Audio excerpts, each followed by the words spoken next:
Si quieres, habla a ver si te escucha. ¿Aló? ¿Me escuchan? ¿Abajo? Sí, verifica, ¿no? No hay nadie que se acerque. Bueno, muy buenos días. Mi nombre es Cristian Duarte y junto a mi compañero Diego Duarte vamos a hablarles sobre emergencia de endocrinas.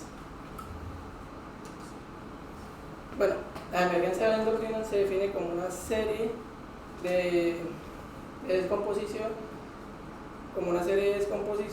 de compensaciones agudas debido a la diabetes mellitus, por lo que puede generar riesgo en la vida del paciente, y estas complicaciones se generan debido a que para la cetoacidosis diabética y al estado hiperglicémico hiperosmolar. Entonces, depende de la cetoacidosis diabética, el paciente con diabetes mellitus tipo 1 va a ser más propenso a sufrir esta enfermedad, por lo que no genera insulina. Sin embargo, esto no significa que no pueda sufrir sobre un estado hiperglicémico hiperosmolar o ambas. Y acaso en el estado hiperglicémico hiperosmolar es más frecuente que los pacientes de diabetes mellitus tipo 2 sufran de este estado. Y viceversa, tampoco significa que no puedan sufrir una de una y de la otra, o puede estar en un estado mixto. Por ejemplo, puede haber un paciente con un pH de 7.1, un bicarbonato de 13 y una osmolaridad plasmática de 320. Entonces, esto es lo que nos va a significar que va a haber un estado mixto, que significa que va a estar tanto hiperosmolar como cetoacidótico el paciente. Entonces, también tenemos un estado euglucémico, que esto se va a referir a que el paciente puede tener tanto la glucosa normal o un poco alta, pero se va a diagnosticar como una diabetes no controlada, o que tenga una glucosa alta. Entonces, por esto aumenta la tasa de mortalidad en estos pacientes, porque son diagnosticados de esta manera y no como cetoacidosis diabética. Entonces, en este caso hay un grupo de pacientes específicos que sufren de este estado, que serían pacientes de mujeres embarazadas, pacientes con diabetes mellitus en ayunas prolongadas, y en pacientes con diabetes que ingieren mucho alcohol. Entonces, este estado glucémico pues no es nuevo. Este significado ya va desde 1979, ya desde ahí se va manejando. Y pues pasamos a la cetoacidosis diabética. Entonces, ¿cómo se define la cetoacidosis diabética? Se define por una triada que va a ser hiperglucemia, que esto se ha ido reevaluando luego por unos criterios que ya le comentaremos más adelante. Cetonemia, que es la producción de cuerpos cetónicos, y acidosis metabólica, que es como la sustentación de cuerpos cetónicos. No creo que era al revés. Cetonemia es la sustentación y la acidosis metabólica es la producción de cuerpos cetónicos. Listo. Entonces, en todo eso, la cetoacidosis diabética va a ser una complicación aguda de la diabetes mellitus, como mencioné anteriormente, y se va a caracterizar por la deficiencia de la insulina. Por este caso, por eso le digo que se da más frecuente en diabetes tipo 1. Y también va a ser una causa de pérdida urinaria de líquido y electrolitos. Entonces, esto va a generar un déficit de líquidos que va a oscilar de 3.5 a 4.5 litros. Ya como abarcándolo en la epidemiología, podemos decir que va a haber una incidencia de la cetoacidosis diabética de 4 a 8 episodios por 1000 pacientes ingresados a urgencias por diabetes. Y entonces, en el año 2009 se va a ingresar 140.000 hospitalizaciones por este caso, por la diabetes. Listo. Entonces, se puede decir que en Estados Unidos este caso o le va a costar $1 billón por hospitalización por la enfermedad de diabetes. Eso es lo que se gasta en el hospital. Y entonces vamos a hablar de una mortalidad del 1 al 5%. ¿Por qué la mortalidad es del 1 al 5%? Esto se basa a que, como he mencionado, se va a ver en diabetes tipo 1, en pacientes con diabetes tipo 1, que normalmente son más jóvenes, y eso va a llevar a unas complicaciones de la diabetes mellitus como tal y no a otras, como va a ser en el estado de hiperosmolaridad hiperglicémico, que luego le hablaré sobre la mortalidad. Entonces, para entender por qué pasa todo eso, vamos a hablar de la fisiopatología. Que esto se va a ver, ¿por qué ocurre la cetoacidosis diabética? Esto ocurre porque va a haber un aumento tanto de enzimas y hormonas como el glucagón, la insulina y la hormona somatostatina va a ser el aumento. Entonces, al aumentarse estas enzimas y hormonas, va a haber una gluconeogénesis en aumento, que esta es la que va a producir glucosa, pero derivada a sustratos y no a carbohidratos. Y va a haber un aumento de la glucogenólisis, que son dos procesos distintos, porque en la glucogenólisis va a haber una disminución de la utilización de glucosa. ¿Por qué pasa esto? Por lo que no va a haber insulina. Entonces, al haber todos estos tres procesos, al estar aumentado o disminuido, va a generar una producción de glucosa. A esto se le denomina hiperglicemia. Esta hiperglicemia se va a encargar de la diuresis osmótica. Esto es la encargada de la alteración de electrolitos y de la deshidratación. Pero hay una hormona hay algo más, es que una producción de la hormona sensitiva lipasa, que es muy importante porque es la encargada de aumentar los cuerpos cetónicos y la ketogénesis, que esto es lo que va a hacer es aumentar los ácidos grasos en el hígado, sí, hace eso, pero aparte también aumenta los cuerpos cetónicos y eso es lo que va a producir pues la acidosis. Ya como causas, pues los factores predisponentes van a ser dos, que son la infección y la deficiencia por insulina. En la infección tenemos dos puntos importantes, que van a ser por infección por tracto urinario, que va a generar el 47.5% de los casos, y por infecciones respiratorias, que son el 20% de los casos.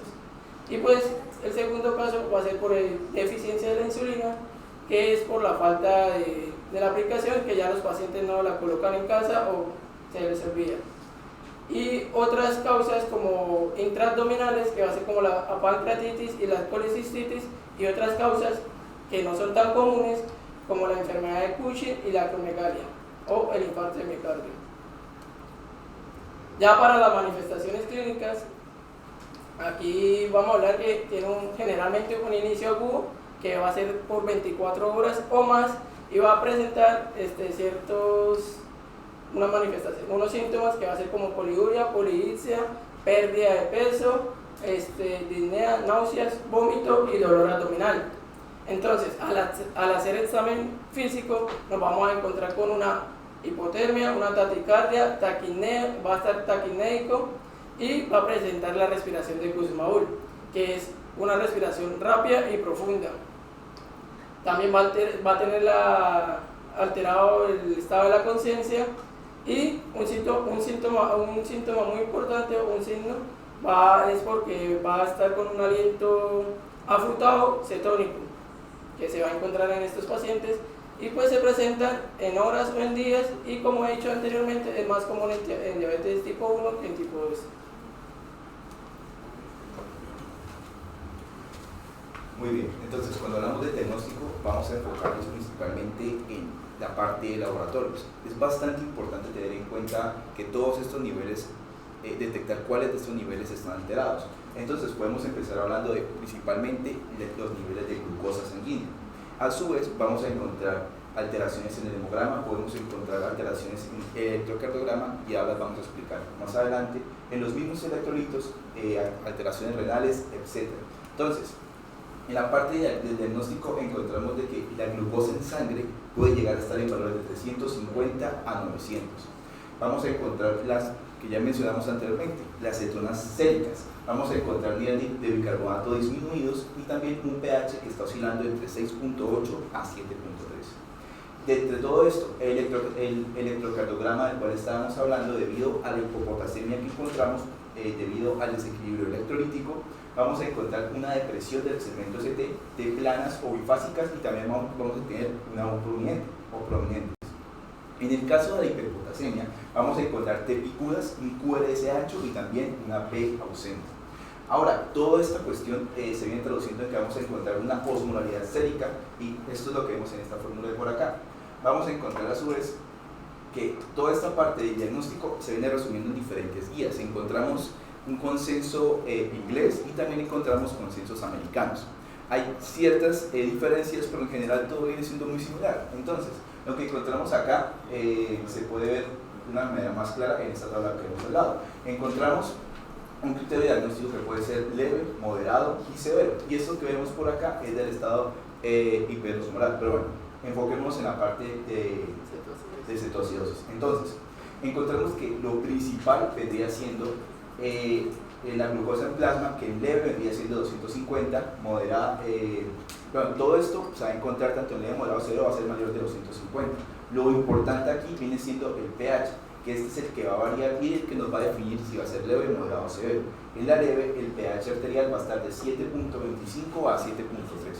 En la parte moderada lo vamos a encontrar de 7 a 7.24 y en el severo va a estar disminuido de 7. Entonces esto es muy importante para lograr clasificar y ayudarnos a diagnosticar. A su vez podemos llegar a encontrar otros criterios diagnósticos que se tienen en cuenta en la guía americana, que vendría siendo el Anion-GAP, que va a haber una diferencia entre la leve, la moderada o la severa. Encontramos que la principal diferencia entre la guía británica y la guía americana viene siendo el uso del Anion-GAP. En la guía británica como tal pues no se usa, es lo que estamos viendo acá. Bueno, también podemos llegar a encontrar la presencia de cuerpos cetónicos de la cetonuria en el caso de que nosotros lleguemos a realizar un puro análisis. Hay que recordar que en estos pacientes, como dije al principio, se va a pedir una serie de laboratorios todo enfocado en buscar qué es lo que puede llegar a estar pasando. ¿Por qué? Porque puede existir un diagnóstico diferencial que nos puede llegar a complicar este diagnóstico como tal, porque podemos tener una cetoacidosis por inanición, en un caso de un paciente que está muy desnutrido, en un caso de un paciente que viene llevando a cabo varios días sin una correcta alimentación o que ha llevado mucho tiempo sin comer.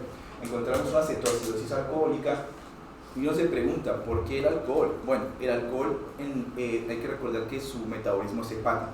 Debido a que su metabolismo es hepático, va a tener un problema. El hígado va a estar ocupado metabolizando este alcohol y va a tener bastantes problemas para esta producción de glucosa. Entonces, debido a esta, digamos que saturación del hígado, en una persona con un alto consumo de alcohol se viene a generar una cetoacidosis que pues bueno, se puede llegar a generar una cetoacidosis como tal.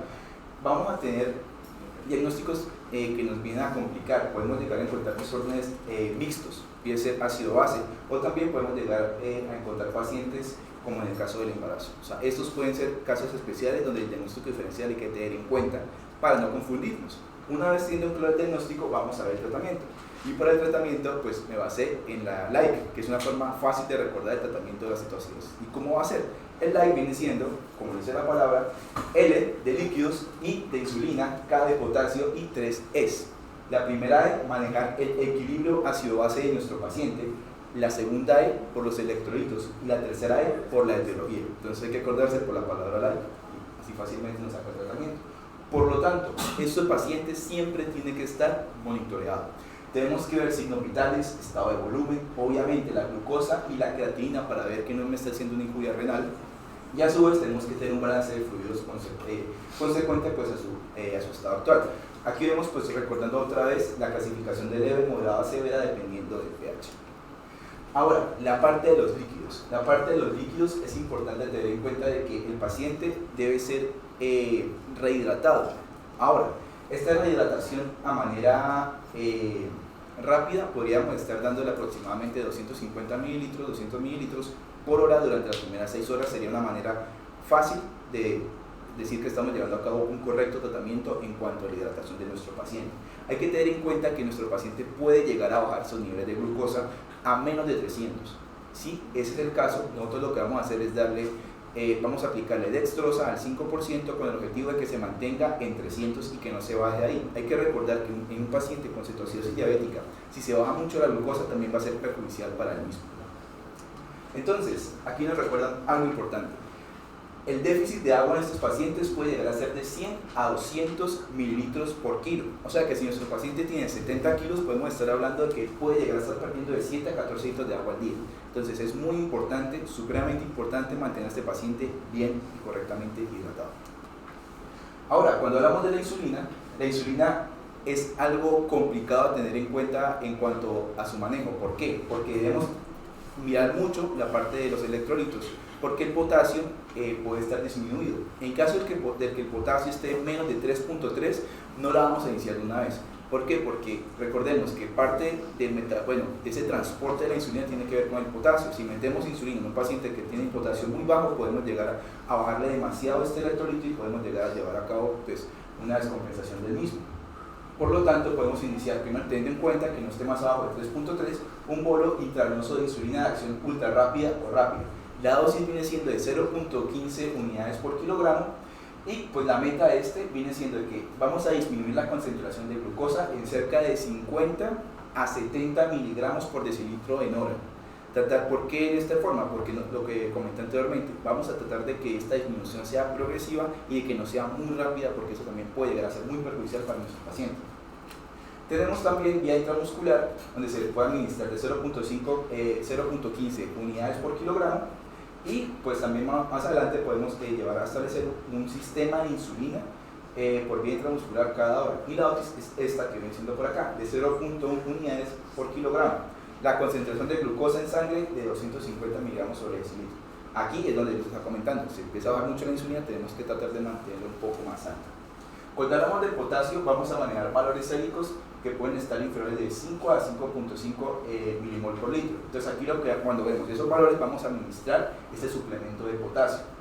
Hay que tener en cuenta todo esto, no solamente junto con el tratamiento, sino también para prescribir a nuestro paciente alimentos con alto contenido en potasio, como el aguacate, como el banano, etc. Y también vamos a tener la parte urémica del paciente, vamos a ver un paciente urémico y la secreción de la orina normal. Todo eso tenemos que estarlo manejando con el objetivo de ver si vamos a infundir un cloruro de potasio a dosis de 10 a 30 mil equivalentes por hora. Esto vendría siendo aproximadamente durante la segunda o la tercera hora después de que empezamos el tratamiento. Lo importante cuando recién nos llegue el paciente es empezar la administración de líquidos, porque es un paciente que realmente está deshidratado. Entonces, cuando hablamos de este equilibrio ácido-base, vamos a tener una etiología pues algo compleja. Los pacientes que nos llegan en shock porque el pH arterial está menor a 7, vamos a empezar a tratar una ampolla que vendría siendo de bicarbonato de sodio. Esto, junto a esto, al 5% durante la primera hora y se va repitiendo cada 1 a 2 horas, esto a razón de que el pH aumente de 7. Cuando el paciente está en shock con un pH arterial menor a 7, se puede administrar, volvemos a lo mismo, se puede volver a administrar esto. Bueno, aquí se está repitiendo básicamente para que quede bastante claro. Entonces ya saben, líquidos, el like, y eso es como lo más importante. Ahora vamos a hablar del estado hiperglucémico.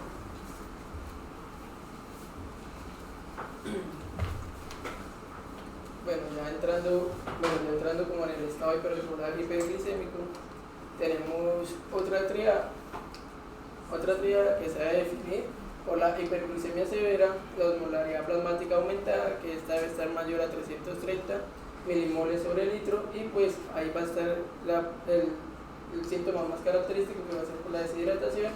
Y entonces, igual que el anterior, esto va a ser una de las complicaciones por la diabetes mellitus de insaturación subaguda. Y pues también va a haber una hiperosmolaridad y va a haber el agotamiento del volumen extracelular. Esto va a haber un déficit de líquido que va a ser mayor de 6 litros. Entonces, ya entrando como en la epidemiología, se dice que la incidencia de este estado es más difícil de cuantificar y pues se estima que se representa aproximadamente el 1% de las admisiones de complicaciones agudas diabéticas. Entonces, como la mortalidad va a ser del 10 al 20, por lo que mencioné anteriormente, se ve en pacientes con diabetes tipo 2, que esto ya va a ser por cuando pues, se va a ver más en adultos mayores con comorbilidades, que son una pericarditis o una enfermedad renal crónica, una dislipidemia y entre otras. Todo eso va a aumentar el factor de riesgo de la mortalidad. Por eso es mayor que en la cetosis diabética. Y entonces podemos decir que en Colombia el 40% de los pacientes con este estado va a generar la primera manifestación en la diabetes mellitus tipo 2.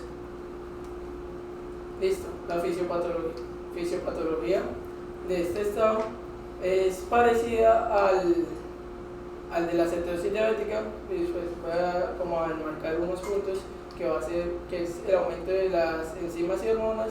Esto va a haber el aumento de estas dos cosas, de la gluconeogénesis y la glicogénesis, que ya hablamos porque sucede el proceso, por lo que lo conlleva a la hiperglicemia, y pues va a generar lo mismo de la diuresis osmótica y la alteración de electrolitos, y también va a haber la deshidratación. ¿Qué hay de aquí distinto? Pues que va a haber una hiperosmolaridad. ¿Y esto por qué va a suceder? Como por lo que estos pacientes pueden generar un poco de insulina, y si hay insulina, pues los cuerpos cetónicos se van a poder metabolizar en el cuerpo, y eso conlleva a la hiperosmolaridad.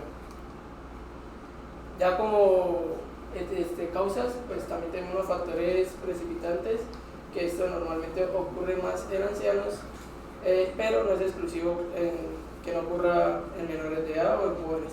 Entonces vamos a tener como primordial, que va a ser la neumonía, que va a ser del 40 al 60% de los casos. Vamos a tener una infección del tracto urinario, pero aquí en este caso va a estar disminuida, que va a ser del 5 al 16% de los casos, y pues otras causas que no son tan comunes como la isquemia o un trauma. Todo esto va a aumentar el riesgo inadecuado del aporte de líquidos debido al mecanismo de la sed. Entonces, va a haber unas manifestaciones clínicas como que vamos a presentar unos síntomas como polidipsia, poliuria, y decaimiento decaimiento y pérdida de peso. Entonces, en los signos vamos a encontrar una hipotermia, hipotensión, taquicardia, y también vamos a ver alterado el estado de la conciencia. Entonces, esto inicia o procede entre días y semanas, pues va a ser en adultos mayores, y también, como mencioné, pues va a ser en diabetes tipo 2, y va a ser más frecuente en diabetes tipo 2 que en tipo 1. Entonces, aquí en el diagnóstico nos vuelven a recalcar, como ya lo mencionó mi compañero, pues la fórmula de la osmolaridad plasmática, que va a ser 2 de sodio por miliequivalente sobre litro, la glucosa sobre 18 y el BUN sobre 2.8. Y debido a eso se le requiere o se le sugiere ciertos exámenes que van a ser una glucosa sanguínea, un hemograma, unos electrolitos séricos, creatinina y BUN, cetonas plasmáticas y urinarias, y la osmolaridad sanguínea. Este cuadro se los puse para que aprendan ciertos valores que van a hacer la diferencia entre la cetosis diabética y el síndrome de hiperosmolaridad hiperglicémica. Bueno, ya como en el tratamiento, lo más importante que todo va a ser por el reemplazo de líquidos. Vamos a administrar insulinoterapia y reemplazo de electrolitos. Entonces, al reemplazo de líquido vamos a ver una descompensación volumétrica, que va a haber un déficit de 100 a 200 miligramos por kilogramo, alrededor de 9 litros. También se va a desarrollar un shock hipovolémico que debe iniciarse con una solución isotónica, y pues en los demás se prefiere utilizar solución hipotónica, pues especialmente si el sodio sérico es mayor a 150 milimol sobre litro. También se puede requerir de 4 a 6 litros de líquido durante las 8 a 10 horas. Esto es debido al déficit de líquido que hay en la hipermolaridad, como mencioné anteriormente. Y pues una vez lograda la estabilidad hemodinámica, se puede compensar el déficit de agua libre empleando líquidos hipotónicos. Entonces, ¿cómo vamos a hacer la insulinoterapia? Entonces, vamos a empezar administrando la insulina en acción rápida por vía intravenosa en bolo. Entonces, se va a utilizar de 0.1 unidades por kilogramo, seguidos por goteo endovenoso por un ritmo constante de 0.1. También se va a agregar glucosa a la solución intravenosa solamente si la glucemia disminuye de 13.9 a 16.7 milimoles sobre litro. Y también vamos a tener una infusión de la insulina. Esto se continúa si el paciente reinicia la dieta, o puede recibir régimen de insulina subcutánea, como se ve en los pacientes diabéticos.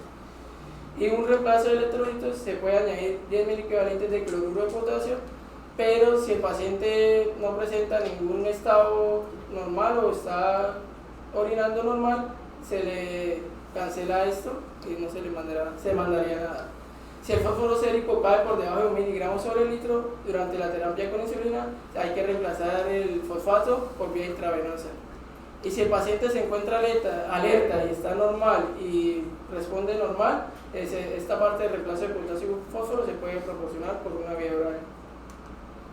Entonces aquí tenemos como otro tratamiento que va a ser la reposición de potasio, que como lo mencionaron anteriormente mi compañero, que es parecido al de cetosis diabética. Entonces va a haber, cuando hay un mayor aumento del 5.3, se repele y se repite durante una hora la administración. De 4.0 a 5.3 se administran 10.000 equivalentes de cloro y de potasio por hora en intravenosa.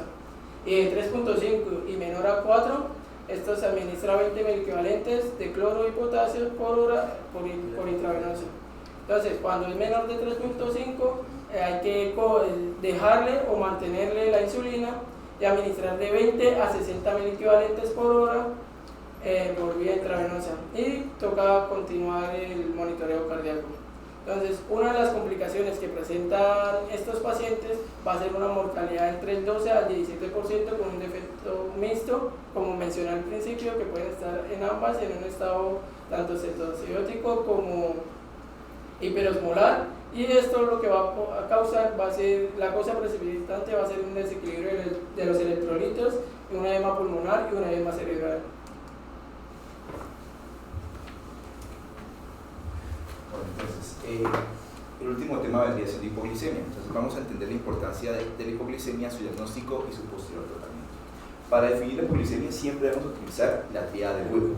Cuando hablamos de la tríada de Whipple vamos a encontrar tres cosas principales. La primera vendría siendo estos síntomas compatibles con la hipoglicemia, que fue lo que comentamos, ya les voy a comentar, la concentración baja de glucosa cuantificada, y también el alivio de los síntomas luego de que nosotros le dimos una ingesta de glucosa al paciente. Esta es la definición de la hipoglicemia según la teoría del hueco. Entonces encontramos una patogénesis que se viene dando desde un principio, en donde la glucosa empieza a estar demasiado baja por diferentes factores, y que todo esto se viene a llegar a expresar en una respuesta fisiológica. Por lo tanto, encontramos de que ante una insulina disminuida vamos a entender de que va a haber un efecto patológico que, dependiendo de los niveles de glucosa, se va a expresar, bien sea en síntomas neurológicos o síntomas que más adelante vamos a entender como dependiendo de la concentración de la misma glucosa como tal. Ahora, en estas manifestaciones clínicas podemos empezar con los síntomas autonómicos que van a preceder a los neurológicos. ¿Por qué? Porque dependiendo de los niveles de concentración de glucosa vamos a empezar a ver primero estos síntomas y luego vamos a ver los neuroglucopénicos. Entonces, en los neurogénicos o autonómicos encontramos un paciente con temblor, con palpitaciones, ansiedad, hambre, náuseas, etc. Cuando hablamos de neuroglucopenia, hablamos de un paciente donde ya la parte neurológica empezó a afectarse por la escasa cantidad de glucosa en sangre. Por lo tanto, va a haber dificultad para concentrarse, vamos a encontrar un paciente con debilidad, somnolencia, confusión, etc. Inclusive hasta cambios en la misma visión. Entonces, la clasificación de los síntomas viene siendo de leve, moderada o severa. Esta clasificación vendría siendo leve cuando encontramos un paciente con síntomas autonómicos, o sea, es un individuo que pues aún es consciente, simplemente que empieza a tener dolores de cabeza, un poco de mareo. En los moderados va a haber una mezcla entre los autonómicos antes mencionados y ahora los nuevos, los neuroglucopénicos. Un paciente que es un dolor de cabeza mucho más intensificado, es un paciente que ya empieza a tener cierto déficit en la concentración, un paciente que ya empieza a sentir ganas de vomitar y demás. Los severos es un paciente que ya perdió como tal o puede llegar a perder la conciencia, que su parte neurológica se ha visto afectada, por lo tanto es un paciente que nos da respuestas correctas al momento de este examen neurológico. Los factores de riesgo pueden ser varios. Podemos encontrar sobre todo pues un paciente de que haya presentado anteriormente bajas concentraciones de hemoglobina glucosilada, un paciente con hipoglicemia asintomática, O sea, encontramos un paciente que tiene niveles bajos de glucosa, pero que pues como tal no presenta ningún síntoma. Larga duración de la terapia con insulina y neuropatía autonómica. Es también muy común pacientes que, o sea, la principal razón para que nos llegue a la hipoglicemia son pacientes diabéticos que han sufrido pues esto debido a una alteración neurogénica. Pacientes que han tenido demasiada insulina o se han pasado, o pacientes que están consumiendo y están administrándose insulina pero no tienen una dieta adecuada, por lo tanto se les bajan los niveles de glucosa. La etiología, como les comenté anteriormente, puede ser varia, pero pues la principal vendría siendo esta: fármacos como la insulina y también el alcohol. Como lo que mencioné anteriormente, el hígado está muy ocupado tratando de metabolizar el alcohol, que luego pues se nos baja la glucosa y tenemos la hipoglicemia. Ahora, las complicaciones, bueno, pueden ser varias, y una de esas complicaciones viene siendo el coma prolongado. También en este coma prolongado podemos tener parálisis, convulsiones y encefalopatía. Todo esto debido al estrés que están sometidas las neuronas debido a la falta de glucosa, porque estas como tal necesitan esto para poder trabajar, y en caso de que no llegue la glucosa empieza la posterior producción de cuerpos cetónicos, pero obviamente todo esto es neurotóxico. También tenemos a largo plazo. Pacientes que cursan hipoglicemia a largo plazo podemos llegar a tener un deterioro intelectual leve y secuelas neurológicas permanentes, como la hemiparesia y la difusión continua, que es lo que se ve en esta imagen, que es lo que se ve en esta parte de por acá. ¿Por qué? Por el mismo daño neurológico que están sufriendo las neuronas, por tanto exposición a la hipoglicemia tan constante, que es lo que se llega a ver en esta parte de acá. Ahora, el tratamiento puede ser prehospitalario, hospitalario, y también hay que ver cuándo lo vamos a hospitalizar. El prehospitalario es cuando encontramos un paciente en el que nosotros podemos darle azúcar. Entonces nosotros encontramos la famosa regla de los 15. Pueden ser 15 gramos de azúcar, pueden ser 15 mililitros, puede ser 15 mililitros de miel, que le podemos dar también, o puede ser lo que se ve acá, más o menos 15 gramos de glucosa, o lo podemos medir con 3 cucharadas de azúcar. Le podemos administrar glucagón de manera intramuscular, y también lo podemos canalizar y administrar una ampolla de dextrosa en agua destilada al 50%. En el hospitalario, aquí la infusión de dextrosa va a ser del 5%, con el objetivo de que la glicemia de este paciente se suba a mayor a 100. ¿Por qué? Porque lo más importante es que la glicemia no baje. O sea, cuando encontramos un paciente con una glicemia inferior a 50, es un paciente que va a tener estos síntomas neuroleucopénicos y va a ser un paciente que prácticamente ya está inconsciente. Vamos a tener que monitorizar frecuentemente los niveles de glicemia para saber en qué estado se encuentra realmente, y por supuesto vamos a tener que darle alimentos cuando el paciente lo permita. O sea, la idea es que nosotros vamos a tratar de darle alimentos siempre y cuando tolere la vía oral. Entonces la pregunta es, hay que ver cuándo vamos a hospitalizar. Lo hospitalizamos en los siguientes casos: cuando los pacientes están recibiendo hipoglicemiantes orales o insulina de acción prolongada y me cursó con esta hipoglicemia. Lo hospitalizamos cuando el paciente tiene esta hipoglicemia pero no encontramos la causa de la misma, no sabemos por qué está pasando, y también pacientes con el déficit neurológico. ¿Y por qué? Porque es que la glicemia está tan baja que ya hay como tal una afectación a las neuronas. Entonces, en esta hipoglicemia severa vamos a verlo con acceso o sin acceso intravenoso. Sin acceso intravenoso lo que vamos es administrar 1 miligramo de glucagón por vía subcutánea o intramuscular, y si es con acceso intravenoso vamos a administrar 10 a 25 gramos de glucosa por vía intravenosa durante 1 a 3 minutos.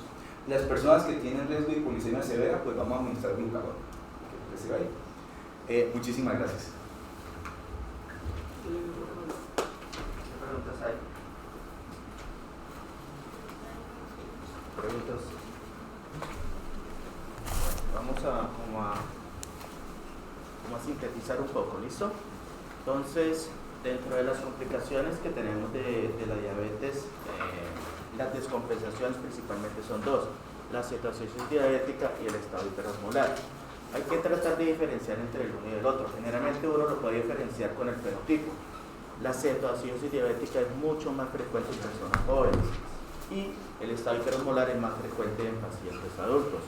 Otro punto importante es que los pacientes con cetoacidosis diabética por lo general son delgados, y dentro de la fisiopatología es la ausencia total, absoluta de insulina. Como no hay insulina, va completamente a no activar a la lipasa sensible de insulina que se encuentra a nivel del tejido hepático. Esa lipasa sensible a insulina lo que hace es que tiene fusión de lipogénesis. Entonces, cuando se bloquea esa enzima, empieza a aparecer la lipólisis y se liberan muchos ácidos grasos. y esos ácidos grasos son los que van a ir directamente al hígado a formar los cuerpos cetónicos. A diferencia de los pacientes con estados hiperosmolares, donde pequeñas concentraciones de insulina van a actuar directamente sobre la enzima, y esa acción sobre la enzima hace que no se formen los cuerpos cetónicos. La formación de los cuerpos cetónicos van a ser lo que normalmente ocurre en las personas que no tenemos problemas de insulina, y que hay una producción normal de cuerpos cetónicos, pero una producción muy baja, a diferencia de los pacientes con cetosis diabética, donde la producción es muy alta. Esta producción de los cuerpos cetónicos es lo que lleva a la acidosis metabólica. Esa acidosis metabólica nosotros la vamos a medir con los laboratorios. Le hacemos los gases arteriales, y los gases arteriales vamos a mirar única y exclusivamente lo que es el pH, vamos a mirar el bicarbonato y la forma de compensar el cuerpo. El cuerpo, hay una compensación rápida que es con la vía respiratoria. La vía respiratoria empieza entonces a hiperventilar el paciente para eliminar CO2. Acuérdense que el CO2 se convierte a nivel de la sangre en ácido carbónico. El ácido carbónico produce acidosis. Entonces, para poder compensar eso, el cuerpo lo que hace es que aumenta la frecuencia respiratoria, hiperventila, y esa hiperventilación hace que baje el CO2. Al bajar el CO2, está tratando el cuerpo de aumentar el pH, o sea, disminuir la acidosis del paciente. Entonces, cuando un paciente está descompensado en una cetosis diabética, vamos a mirarle también ese CO2. Ese CO2 por lo general va a estar muy disminuido. Lo normal del CO2 más o menos va entre 30 y 40, y nosotros podemos encontrar valores de 20, inclusive inferiores a 20. Y eso es una forma de compensación del cuerpo. La razón de por qué en la cetoacidosis diabética la hiperglicemia no es tan alta, a diferencia de los pacientes con estados hiperosmolares, donde la hiperglicemia es mucho más alta, la diferencia es que los pacientes con cetoacidosis diabética pueden inclusive hacer descompensaciones con glicemias de 200 o 250. El paciente con estados hiperosmolares, generalmente la hiperglicemia es más alta, valores de 300, 400, 500, incluso yo he visto valores de 1200 de glicemia. Y eso es porque las pequeñas concentraciones que tiene insulina son suficientes para lograr compensar, entre comillas, el estado metabólico parcial, de tal modo que esa descompensación puede llevar semanas o incluso meses. A diferencia del paciente con cetoacidosis diabética, donde no tiene nada de insulina, la descompensación se puede producir en horas o días. Esa descompensación de tan poco corto tiempo hace que las cifras de glicemia no sean tan altas, que sean glicemias de 200, 250, incluso 300. Pero en pacientes con estados hiperosmolares las glicemias son más elevadas. Estas hiperglicemias más crónicas, de llevar semanas o meses, hace que se deshidrate más. Y esa deshidratación es mucho más marcada en los pacientes con estados hiperosmolares que en cetosis diabética. Ahora, cuando nosotros estamos en el servicio de urgencias, lo primero que hay que hacer obviamente es una glucometría. Ahí nos vamos a dar cuenta si el paciente tiene o no tiene la glicemia elevada. Y le vamos a preguntar los antecedentes personales. Si el paciente nos dice que es diabético tipo 1, nada que hacer, pues ya sabemos que hay que ponerle insulina. Pero si es un diabético no conocido, tenemos que entonces mirar el fenotipo y obviamente hacer el diagnóstico con las cifras de glicemia. Lo primero que hay que hacer es canalizar al paciente, hay que ponerle solución salina normal y hay que siempre pasarle un bolo. Tener en cuenta y mucho cuidado con los pacientes con insuficiencia renal crónica o con falla cardíaca, porque si ustedes le ponen el bolo, lo pueden encharcar, pueden hacer un edema pulmonar. Entonces, preguntar primero también si tiene antecedentes cardiovasculares o problemas de la función renal. Ahora, la canalización, tan pronto nos están canalizando y una vez le están tomando la muestra de los laboratorios. La muestra de los laboratorios es para buscar la etiología de la descompensación. Entonces, tienen que pedir un cuaremático, tienen que pedir una creatinina, tienen que pedir la glicemia, tienen que pedir los electrolitos, porque es muy importante que la compensación de los electrolitos, tienen que pedir la glicemia basal, obviamente la hemoglobina glicada, porque si el paciente no se sabe si era diabético o no, ustedes con la hemoglobina glicada van a tratar de diferenciar si la evolución de la enfermedad lleva bastante tiempo o no. También tienen que pedir, si el paciente con dolor torácico o está con un cuadro respiratorio, una placa de tórax o un electrocardiograma, que son las partes opcionales, y el parcial de orina. Ahora, si están sospechando cetosis diabética, le tienen que pedir también la cetonemia y la cetonuria en estos pacientes. ¿Listo? Después de que ustedes inicien ya la hidratación por lo general es un bolo de 20 cc por kilo de peso. Ese bolo se pasa generalmente en 1 hora y después se continúa una infusión entre 100 y 200 cc por hora dependiendo de la función cardiovascular y el estado del paciente. Ustedes tienen que asegurarse que el paciente orine. Entonces, si el paciente no está consciente o si está consciente pero no se puede cuantificar adecuadamente, le tienen que pasar una sonda vesical. Y la sonda vesical va a valorar el volumen urinario. ¿Por qué es importante el volumen urinario? Porque cuando le lleguen los exámenes y ustedes se den cuenta que el paciente tiene una hipocalemia y tenga necesidad de reponer, ustedes no pueden reponer potasio si el paciente no está orinando. Entonces, tienen que asegurar que el paciente está orinando para poder iniciar la reposición de potasio, que es muy importante porque todos estos pacientes, sea cetoacidosis diabética o sea estado perimolar, van a tener disminución del potasio corporal total. Lo que pasa es que en la paciente con cetoacidosis diabética, el potasio que se encuentra principalmente concentrado intracelularmente, la acidosis hace que el potasio salga de la célula. Entonces, ustedes le van a tomar las muestras de sangre al paciente y van a tener una elevación del potasio en sangre. Pero es una elevación de potasio en sangre que no es real. Cuando ustedes inicien la insulina, ese potasio va a entrar inmediatamente a la célula y va a producir hipocalemia. Y esas hipocalemias son muy severas porque pueden tener alteraciones cardiovasculares. Entonces, siempre tienen que mirar el potasio cuando le vayan a iniciar insulina. No vayan a iniciar insulina si ustedes no saben cómo está el potasio. ¿Listo? Entonces, el proceso, llegaron, lo canalizaron, le tomaron la muestra, lo mandaron al laboratorio, le iniciaron solución salina, miraron los exámenes. Generalmente ustedes con unos gases arteriales, el resultado se los tienen en 5 minutos y ahí mismo en los gases arteriales les pueden reportar el sodio y el potasio. Ya ustedes a los 5 minutos saben cómo está el potasio, si el potasio está dentro del rango normales o por lo menos que esté por encima de 3.5, ustedes ya pueden iniciar insulina. Si el potasio está por encima de 5.5, no hay ningún problema, no hay necesidad de iniciar el potasio, le inician solamente la insulina y esperan a que el potasio baje por debajo de 5.5. El momento en que el potasio baje por debajo de 5.5, a la razón que les había dado, que el potasio corporal total está disminuido, le deben iniciar infusión de potasio dentro de los líquidos que esté administrando el paciente. La insulina se debe administrar siempre y cuando el potasio está normal. Cuando el potasio está normal, ustedes le inician la insulina y no hay necesidad de bolo. Anteriormente se utilizaba en cetoacidosis diabética un bolo de 1.15 unidades por kilo de peso. Ya el bolo no es efectivo. Ya simplemente iniciar una infusión a 0.1 unidad por kilo de peso es más que suficiente. Entonces, si el paciente pesa 6 kilos, pues le ponen 6 unidades. Si pesa 80 kilos, pues le ponen 8 unidades. ¿Listo? Números cerrados. Y le empieza la infusión. ¿Cuánto tiene que hacerse la glucometría? La glucometría se tiene que hacer horariamente, cada hora se tiene que hacer una glucometría y tienen que responder reduciendo los valores de glicemia del paciente entre 50 y 75 miligramos por cada hora. Si el paciente no reduce los valores de glicemia por debajo de 50 a 75 miligramos del valor que ingresó, entonces me explico, ingresó con 500 y ustedes le iniciaron la infusión de insulina a 6 unidades hora y de 500 le bajó a 498, no le bajó 50, no le bajó nada. Ustedes lo que tienen que hacer es duplicar la infusión de insulina. Entonces ya no le ponen 6 unidades, sino la suben a 12 y le vuelven a hacer el control a la hora. ¿Listo? Y van a ir aumentando siempre, constantemente, hasta que cumpla el criterio de que haya bajado los valores de glicemia entre 50 y 75. Ahora, después de que haya bajado los valores entre 50 y 75 miligramos la glicemia, ustedes ya pueden dejar en esa infusión de insulina.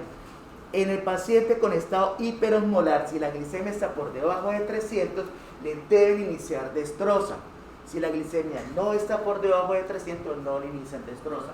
En el paciente con cetoacidosis diabética, si la glicemia está por debajo de 250, le inician destroza. Si no está por debajo de 250, no le inicia la destroza. La razón de iniciar la destroza es porque ya al tener insulina va a ir compensando rápidamente todo el estado metabólico y entonces el paciente puede entrar en hipoglicemia. Y lo que estamos tratando es evitar la hipoglicemia. Entonces, el paciente por debajo de 250, cetoacidosis diabética, o por debajo de 300, estado hiperosmolar, le inician destroza en agua destilada, puede ser al 5 o al 10%. Eso sí es como una receta de cocina. Si es al 5%, 80 cc hora. Si es al 10%, 40 cc hora. Y le bajan la infusión de insulina a la mitad. Tienen que bajarle la infusión de insulina a la mitad porque si no la bajan les va a producir hipoglicemia. ¿Listo? Y se deja todo el estado metabólico hasta que se compense. ¿Cuánto tiempo se deja la infusión de insulina? Paciente con cetosis diabética se debe dejar la infusión de insulina entre 48 a 72 horas. ¿Listo?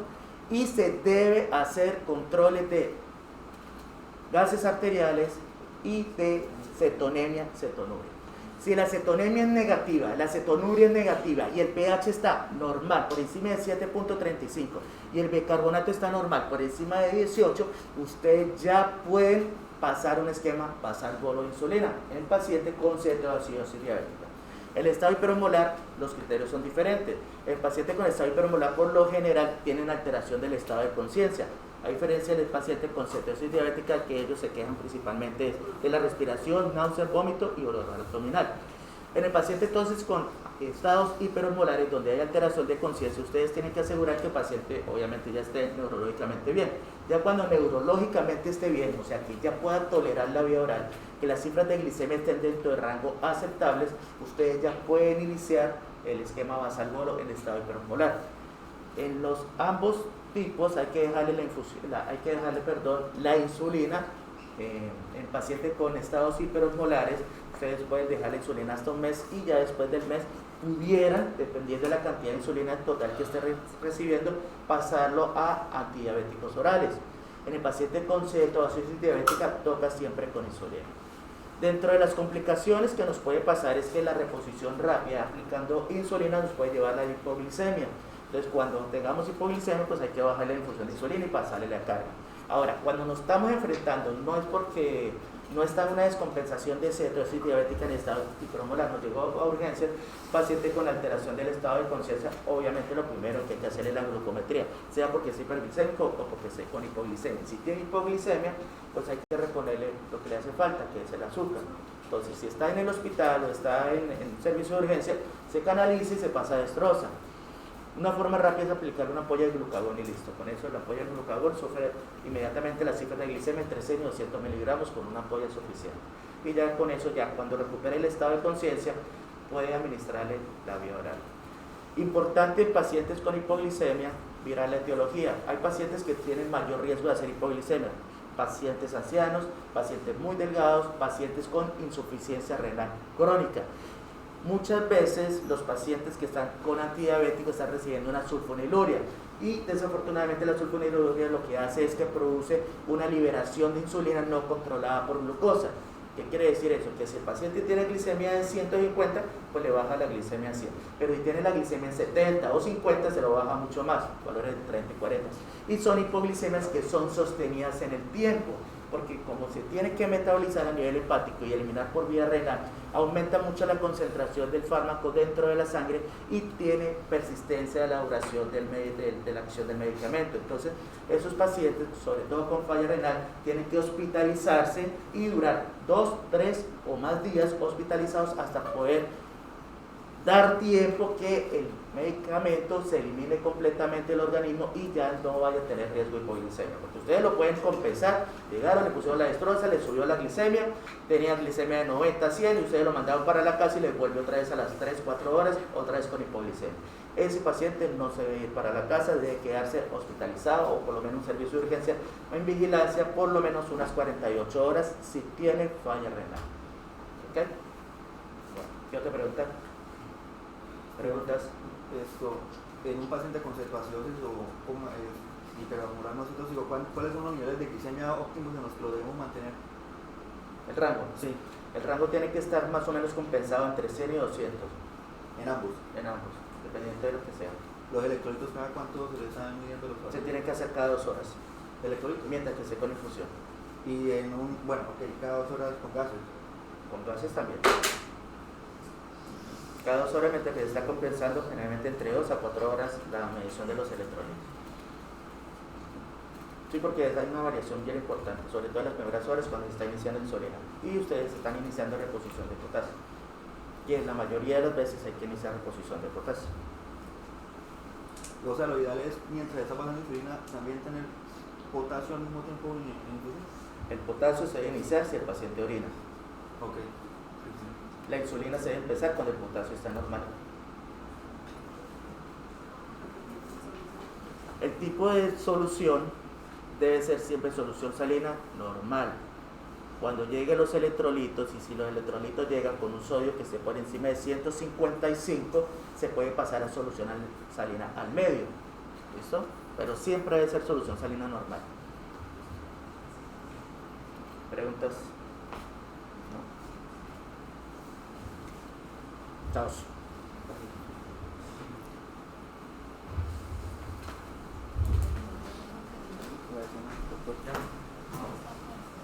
Afuera como que está el doctor. Sí. Hace rato.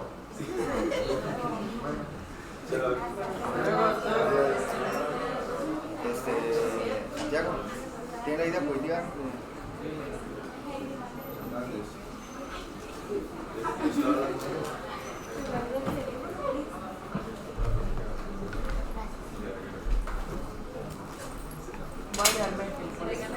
Por eso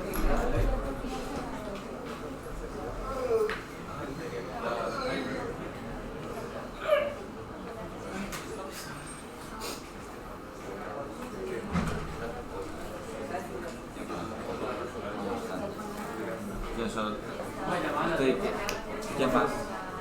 ¿Quién más son? ¿Ustedes dos?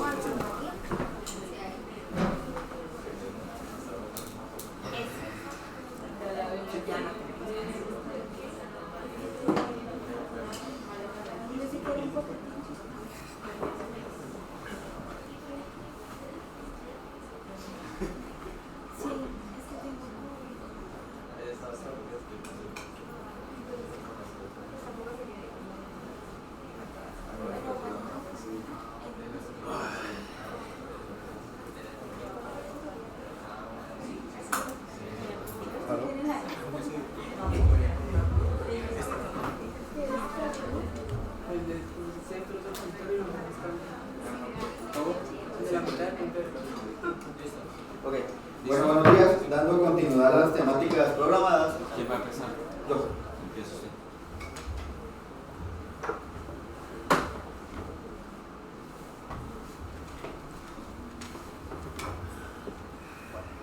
Entonces el día de hoy el tema que me tocó exponer a mi compañero Edwin y a mí es la valvulopatía aórtica. Entonces bien, iniciemos a hablar en cuanto, bueno, la manera en que vamos a abordar el tema de esta patología es de la siguiente manera. Entonces vamos a hacer una introducción y posteriormente vamos a hablar de las dos valvulopatías que abarcan la válvula aórtica, que es la estenosis aórtica y la insuficiencia aórtica. Bien, entonces, a manera de historia, ¿qué debemos saber? Que entre los años 500 y 250 a.C., los griegos conocían la existencia de las arterias y las venas. Para esto, en Alejandría, en Herophilus y Esostratus, sientan las bases del conocimiento de las válvulas del corazón y se presionan. Para 1928, William Harvey miró el funcionamiento del aparato circulatorio, y para 1979, Theophilin, el primer caso de muerte súbita en el hombre de edad media con estenosis aórtica calcificada. Ya para el año 1705, se deduce que las calcificaciones vistas en la estenosis valvular aórtica no eran normales. Bien, continuando, para el año 1715, Raymond descubrió a través de la autopsia en un paciente con estenosis mitral e insuficiencia aórtica. Entonces ya tenemos hasta esto el descubrimiento de la estenosis aórtica valvular y también la insuficiencia aórtica. Bien, para finales del siglo XIX y principios del siglo XX se diferenciaban dos tipos de insuficiencia aórtica. Teníamos la insuficiencia aórtica arterial y la insuficiencia aórtica endocárdica, que ya lo vamos a explicar más adelante. Entre 1812 y 1882 se clasificó las causas de enfermedad valvular en 4 categorías: malformaciones, injurias, alteraciones de la capacidad de los orificios y las cavidades y inflamatorios. Durante el siglo XX se realizaron descubrimientos e inventos revolucionarios a través de rayos X, electrocardiográficos y la medición de presiones, etc. Bien, eso en cuanto a la historia de estas dos valvulopatías que vamos a abarcar. Ahora, en cuanto a la carga global de las valvulopatías. Bien, como bien sabemos, las valvulopatías tienen una etiología y vamos a empezar con la fibra reumática. En cuanto a esta, pues la fiebre reumática va a darse en países en vía de desarrollo, pues es muy importante, puesto que la valvulopatía va a depender del contexto en el que nos encontremos. Y esto también se da mucho más, es más prevalente en países con bajo ingreso económico. Que vamos a decir que de 15 a 20 millones es la prevalencia de una valvulopatía aórtica por fiebre reumática. ¿Cuál es su incidencia anual? La incidencia anual es de 300.000, su mortalidad es 233.000 y vamos a tener del 2 al 65% de hospitalizaciones. En cuanto a la valvulopatía aórtica bicúspide, que es una valvulopatía congénita, vamos a decir que va a afectar del 0.5 al 1.4 de la población general. Bien, en cuanto a la endocarditis, esta es un tipo de valvulopatía adquirida, va aumentado con el envejecimiento de la población y esta endocarditis se la asocia más que todo a países en vías de desarrollo. Esto se debe por el uso restringido de la profilaxis. Bueno, en cuanto a procesos degenerativos, tenemos que los países de altos ingresos está directamente relacionado con la edad y la estenosis aórtica grave es de un 3.5% en personas mayores de 75 años. Bueno, en cuanto a la anatomía, nosotros como tal lo que nos correspondió explicar es la estenosis aórtica, entonces nos vamos a enfocar básicamente en lo que es la válvula aórtica. Bien, como nosotros sabemos, la válvula aórtica hace parte de las dos válvulas que son las semilunares, la aórtica y la pulmonar. Listo, la aórtica va a estar compuesta de 3 válvulas, es decir, una válvula de 3 válvulas.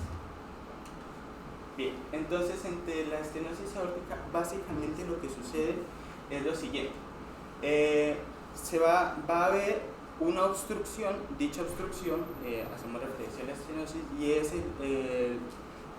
el impedimento del flujo sanguíneo del ventrículo izquierdo a la aorta, por lo cual vamos a decir que la estenosis aórtica se va a clasificar por encima de la válvula supraórtica, por debajo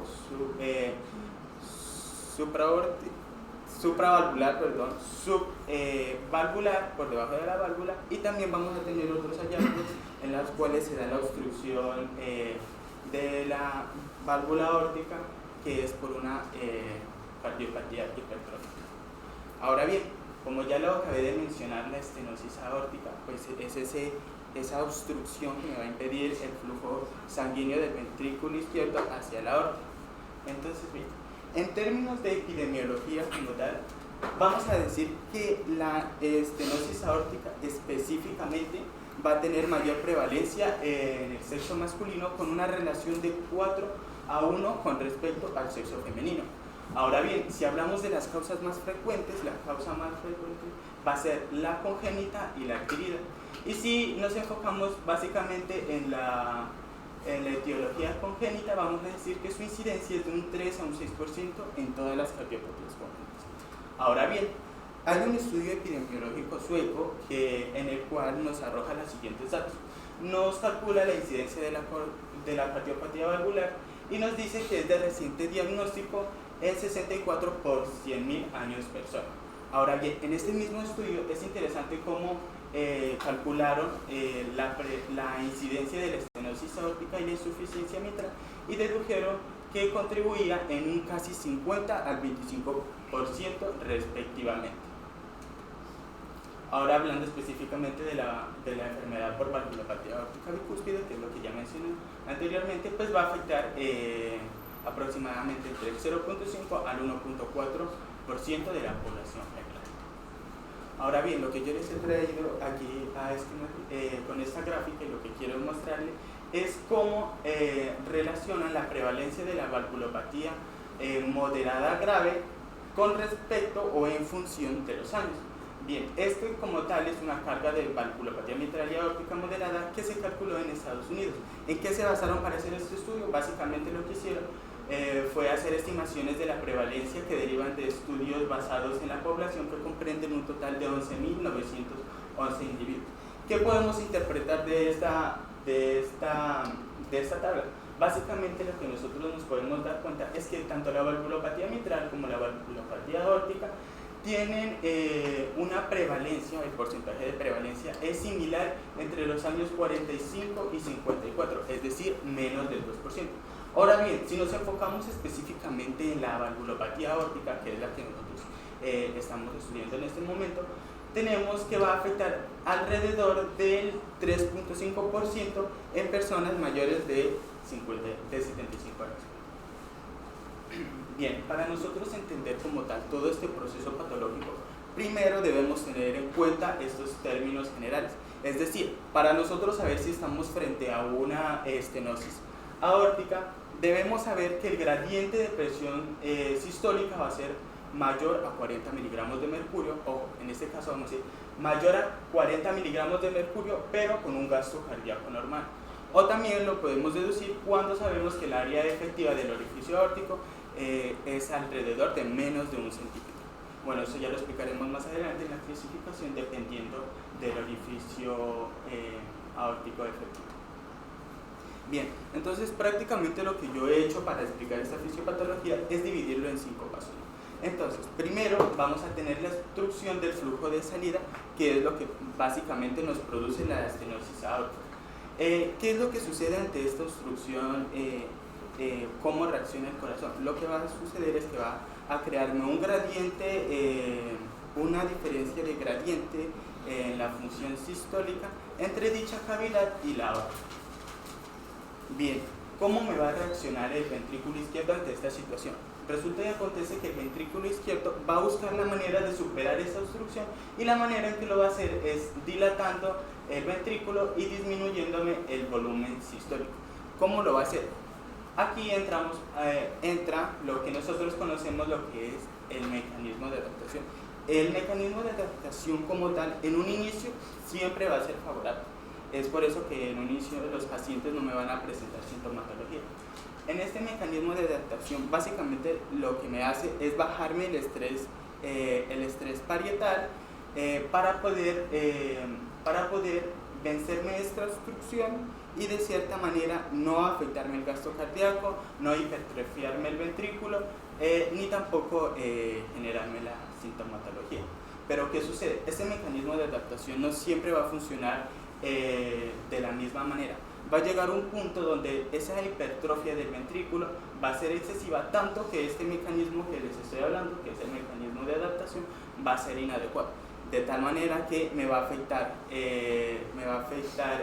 lo que es el volumen sistólico, es decir, la poscarga, y también consigo me va a llevar a lo que es la fibrosis del miocardio.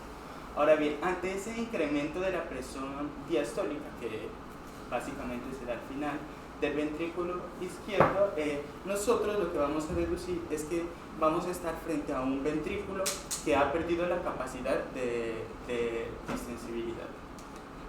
Ahora bien, ya cuando hablamos de pacientes que están en fases avanzadas, en fases terciarias, pues básicamente lo que vamos a tener es un deterioro de la función contráctil.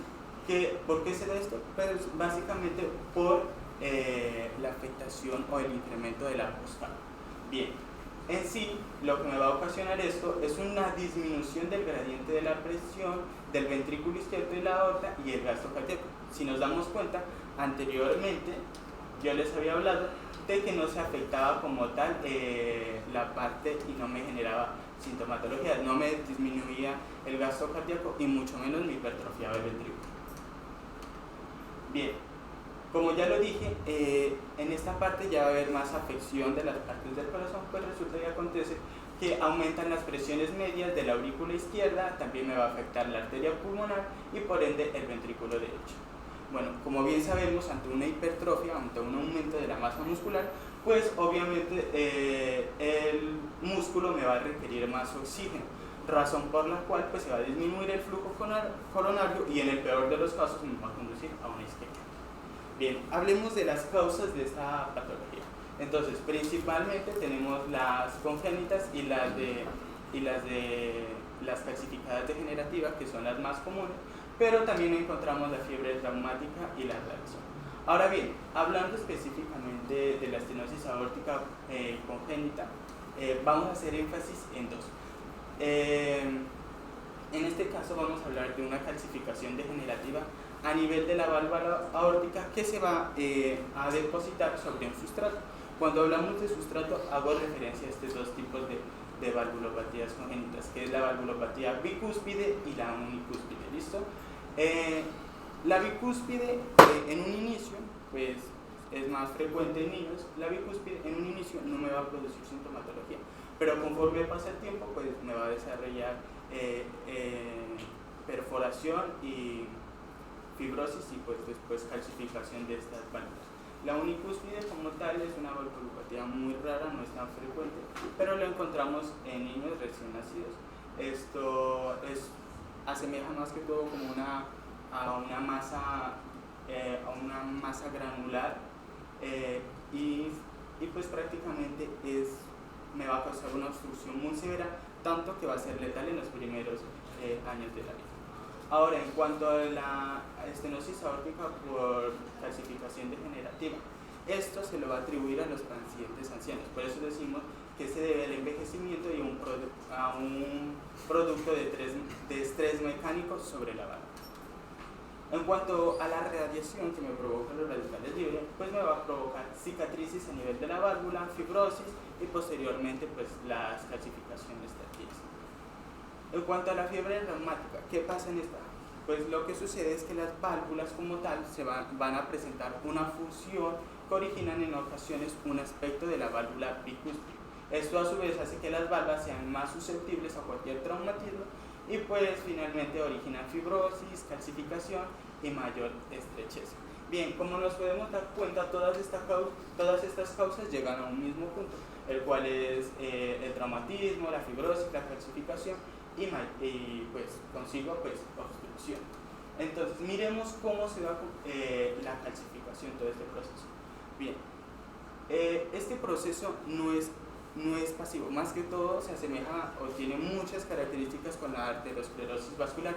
¿Y qué es lo que sucede en la arteriosis vascular? Pues lo que sucede es que va a haber una alteración a nivel de la membrana basal, y ante esta alteración, que ya sea por radiación, por estrés mecánico, por especies derivadas de lípidos, pues va a haber un depósito de lípidos. Este depósito de lípidos como tal me va a desencadenar el incremento de citocinas, también me va a incrementar de células inflamatorias y me va a activar varias vías de señalización que en ese momento no nos importan. ¿Qué es lo que nosotros debemos saber básicamente de este esquema? Pues que ante un daño de la membrana basal va a haber acumulación de lípidos, se desencadena una serie de mecanismos y me va a depositar colágeno. Ese colágeno es lo que realmente me va a causar la fibrosis y a su vez también me va a depositar lo que nosotros conocemos como hidroxipatito de calcio, que es una sustancia que va a producir de manera endógena el colágeno, que es básicamente como se forma el hueso. Y es así como se da la calcificación, la fibrosis y posteriormente la obstrucción.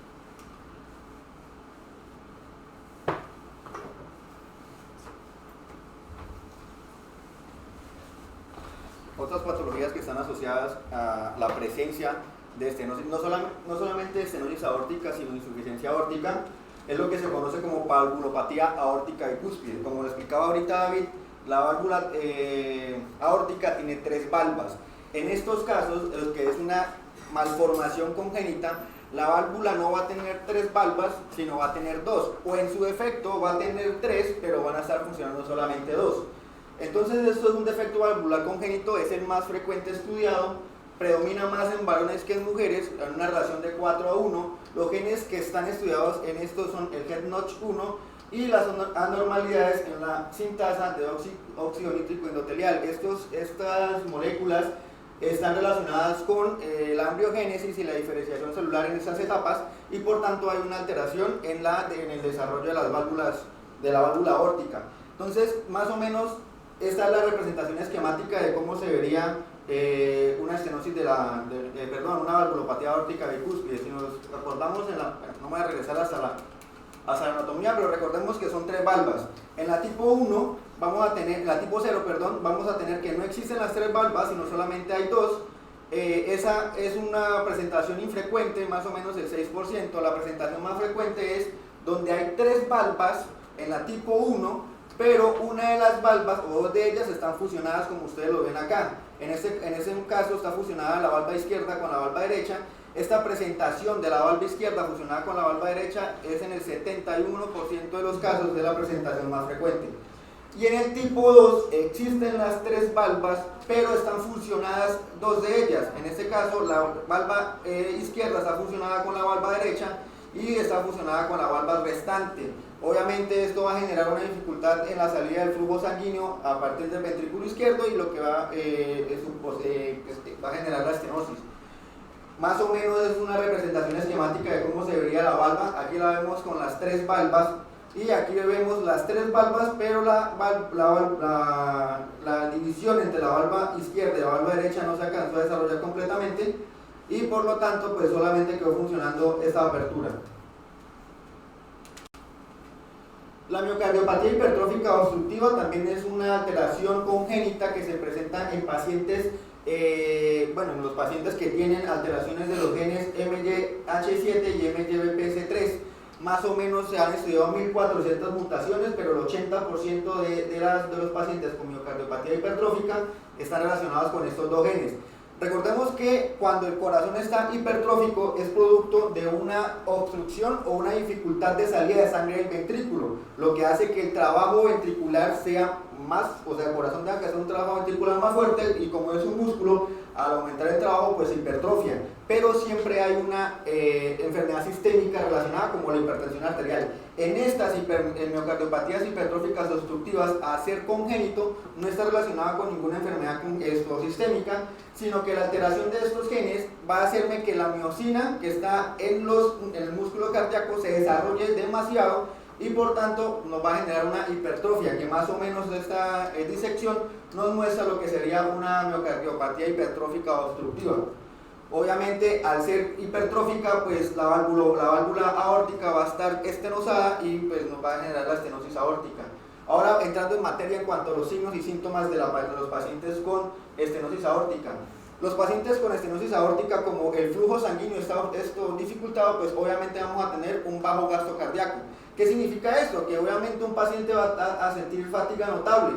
Los pacientes con estenosis aórtica en reposo probablemente van a tener un gasto cardíaco conservado. Sin embargo, cuando estos pacientes realizan algún ejercicio, el aumento del gasto metabólico, el aumento del gasto energético va a hacer que tenga que aumentarse el gasto cardíaco, y al no ser posible el aumento del gasto cardíaco, el paciente va a sentir fatiga notable, va a sentir debilidad, obviamente el gasto cardíaco está disminuido, por lo tanto va a haber cianosis. El corazón va a demandar mucha energía porque está hipertrófico y además no va a poder llevar los nutrientes a los diferentes tejidos, por lo tanto va a haber caquexia.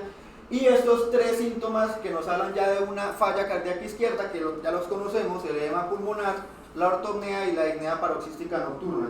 En cuanto a los signos físicos, tenemos una hipotensión sistólica. Recordemos que el gasto cardíaco está disminuido. Como el gasto cardíaco está disminuido, la cantidad de sangre que sale está disminuida y por lo tanto la tensión arterial, la sistólica, va a estar disminuido, pero la tensión arterial diastólica se va a mantener.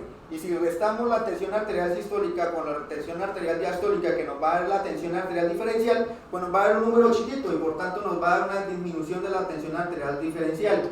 Vamos a tener un pulso parvus et tardus, que es un pulso disminuido y largo, y vamos a tener un desplazamiento del punto de máximo impulso. El corazón está hipertrófico y obviamente el punto de máximo impulso ya no va a estar en el quinto espacio intercostal con línea media clavicular, sino se va a ir hacia la izquierda. El cierre de la válvula aórtica no va a anteceder al cierre de la válvula pulmonar, que es lo fisiológicamente normal. En este caso ambos se van a cerrar al mismo tiempo, o puede haber un desdoblamiento paradójico, que quiere decir que se cierra primero la pulmonar y luego la aórtica, y es posible que se oiga un S4 en estos pacientes. El soplo, porque va a haber soplo en estos pacientes, es de tono bajo, es más intenso en bases, sobre todo en el segundo espacio intercostal derecho. También es un soplo que se transmite a las carótidas y mínimo es un grado 3, este soplo. ¿Cuáles son los estudios de laboratorio a pacientes que estamos sospechando de una estenosis aórtica? Obviamente el ecocardiograma. En el ecocardiograma nos va a mostrar si hay engrosamiento, si hay calcificación y si hay disminución de la abertura sistólica de las válvulas y además una hipertrofia del ventrículo izquierdo. Recordemos que la hipertrofia del ventrículo izquierdo ya son en etapas avanzadas debido a que el corazón pues está tratando de adaptar a ese gasto energético, esa fuerza que tiene que generar para poder sacar la sangre. En el ecocardiograma transesofágico vamos a mirar el gradiente valvular y el área de la válvula aórtica. Esto va a ser mediante técnica Doppler. Se considera que para que hablemos de una estenosis grave, un área valvular menor a 1 centímetro cuadrado, una estenosis moderada, un área valvular de 1 a 5 centímetros cuadrados y ya una estenosis leve de 1.5 a 2 centímetros cuadrados, cuando lo normal es a partir de 4 centímetros cuadrados. Y en pacientes que sospechamos de estenosis aórtica pero que no han desarrollado todavía síntomas o los síntomas son incongruentes, les podemos indicar un ecocardiograma de esfuerzo con dobutamina. Esto la AJA lo recomienda en pacientes asintomáticos que han tenido o que se sospecha una estenosis arterial una estenosis aórtica grave, y en los pacientes sintomáticos que tienen una estenosis aórtica grave, pues no hay que realizarla porque la idea es que con esta prueba de esfuerzo pues demostrar si tiene o no tiene síntomas de estenosis aórtica. En el electrocardiograma lo que vamos a encontrar es el corazón está hipertrófico, pues vamos a encontrar una hipertrofia del ventrículo izquierdo y también se puede ver una depresión del segmento ST y una inversión de la onda T en derivaciones D1 y en ABL. La radiografía de tórax, insisto, el corazón está hipertrófico, vamos a ver una hipertrofia del ventrículo izquierdo, la aorta está dilatada, entonces vamos a encontrar la aorta ascendente dilatada. En algunos pacientes se va a encontrar lo que se conoce como el cor bovis, que es un corazón demasiado grande que asemeja al corazón de un bovino.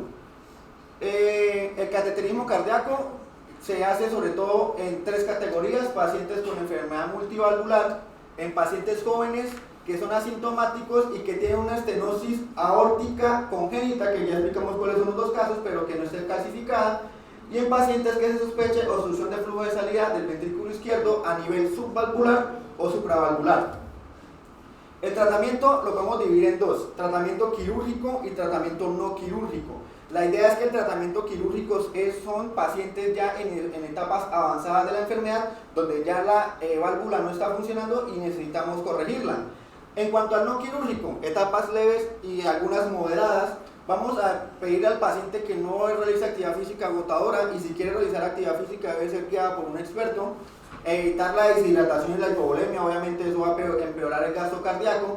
Se recomienda el uso de betabloqueadores y de inhibidores de la enzima convertidora de la angiotensina en pacientes sintomáticos. Los betabloqueadores y los inhibidores de la enzima convertidora de angiotensina son inocuos en pacientes asintomáticos, o sea, no deberíamos utilizarlo porque la idea es mejorar los síntomas. Si el paciente nos llega con componentes anginosos, vamos a darle nitroglicerina.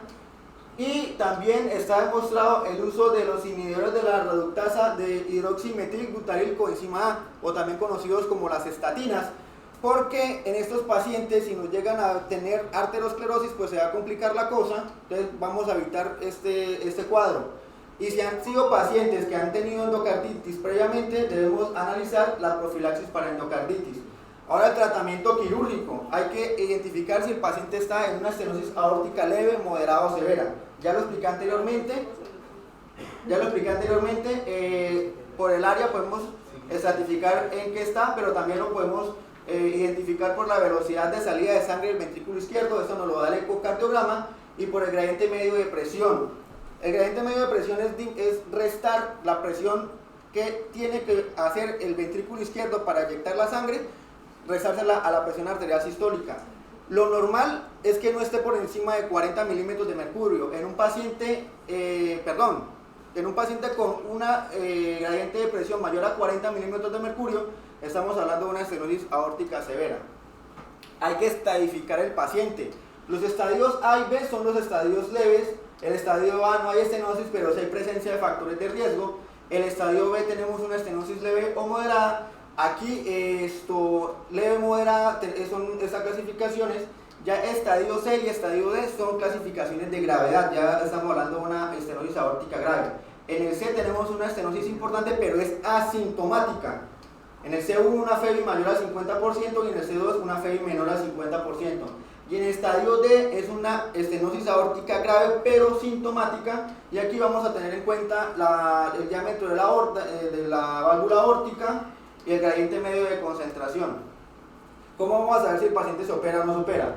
Pacientes que tengan una estenosis aórtica y tengan síntomas relacionados con la estenosis aórtica y lo encontremos en la etapa D1, se opera.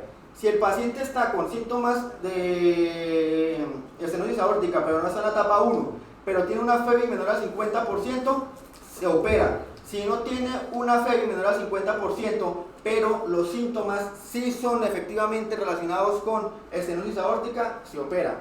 Pacientes sin síntomas de estenosis aórtica, los ratificamos en la etapa C. Recordemos que la etapa C son estenosis aórticas asintomáticas. Una FEBI menor al 50% se opera. Si el paciente está en etapa C y le van a hacer otra cirugía, entonces también debería operarse la válvula aórtica. Pacientes que en etapa B, que son pacientes con una estenosis aórtica leve o moderada, se debería considerar operarse siempre y cuando también se le vaya a hacer otra cirugía cardíaca, o sea, matar dos pájaros de un solo tiro. No lo vamos a abrir primero para una cosa y luego lo vamos a abrir para operar la válvula. Opciones diferentes al tratamiento quirúrgico: tenemos el reemplazo de válvula aórtica o valvuloplastia percutánea con globo aórtico. Estos dispositivos se introducen vía femoral, llegamos a la válvula aórtica, se inflan dentro de la válvula aórtica y reemplazarían la válvula aórtica. Como no es quirúrgico, obviamente tiene menor riesgo y son utilizados para pacientes con alto riesgo quirúrgico, pacientes ancianos, pacientes con muchas comorbilidades, y sobre todo hay que evaluar que estos pacientes a los que se le hacen bien sea tratamiento quirúrgico o valvuloplastia percutánea, deben tener por lo menos una esperanza de vida superior a un año. No se justifica hacer este procedimiento a pacientes que tengan una esperanza de vida menor a la de un año. Y ahora, insuficiencia aórtica.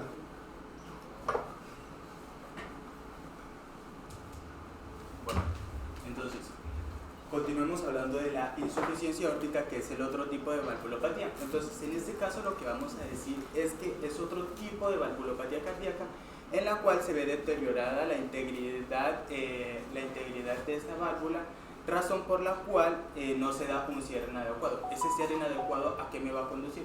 Básicamente lo que me va a conducir es que se regrese la sangre de la aorta hacia el ventrículo izquierdo, y es por eso lo que se conoce como regurgitación aórtica. Ahora bien, en términos de epidemiología, en cuanto a la epidemiología, vamos a decir que la regurgitación aórtica va a ser normal en un 13%.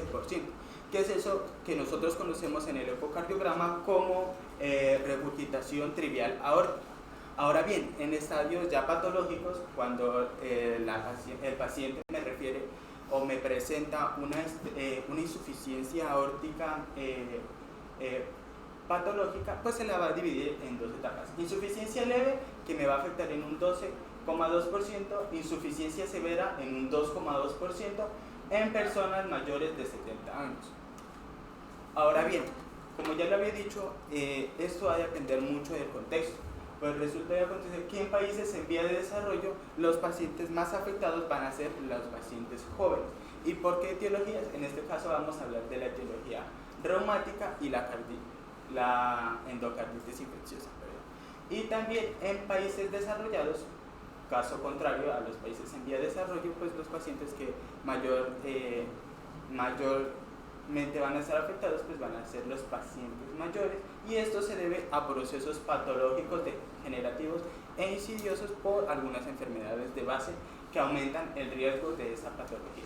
Ahora bien, en cuanto a las causas que me conllevan a esta patología, tenemos y las vamos a dividir en dos partes: valvulopatías de reflujo aórtico primaria y también aquellas que tienen que ver con valvulopatías de la enfermedad de la raíz.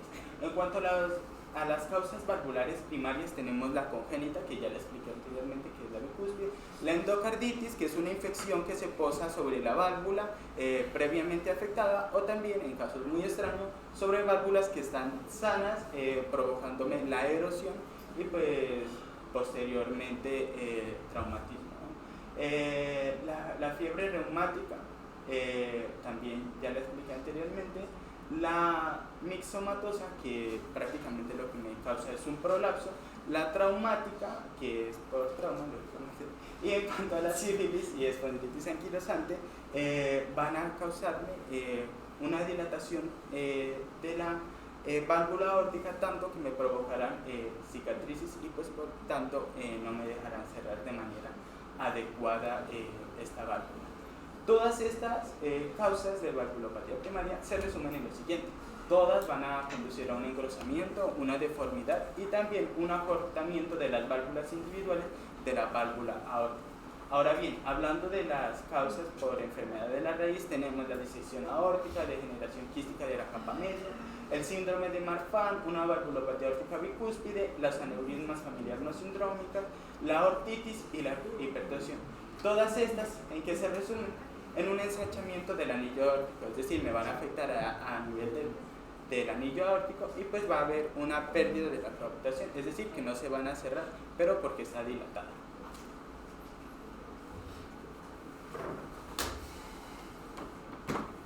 La fisiopatología de la insuficiencia aórtica dista mucho de la fisiopatología de la estenosis aórtica, aunque la misma válvula es la que está afectada, ¿no? En la insuficiencia aórtica, obviamente, la función que cumple la válvula aórtica es evitar que se regrese la sangre de la aorta hacia el ventrículo izquierdo. Como está insuficiente, entonces la sangre de la aorta se está regresando al ventrículo izquierdo, quiere decir de que va a haber un aumento en el volumen del ventrículo izquierdo, o sea, una sobrecarga volumétrica del ventrículo izquierdo. Eso el corazón, ¿qué va a hacer? Al tener mucho más volumen, tiene que generar mucha más fuerza de contracción y eventualmente en un futuro va a haber una hipertrofia del ventrículo izquierdo. Hay un aumento del volumen porque se está regresando la sangre, o sea, también tenemos una dilatación ventricular izquierda, y esto a largo plazo, la hipertrofia y la dilatación va a hacer que en un tiempo el corazón o el músculo cardíaco no vaya a ser capaz de seguirme con ese mismo trabajo y por lo tanto hay una disminución de la fracción de eyección del ventrículo izquierdo. En etapas agudas hay un aumento de la fracción de eyección del ventrículo izquierdo, pero ya en etapas crónicas esa fracción de eyección del ventrículo izquierdo se disminuye y me lleva a una insuficiencia cardíaca.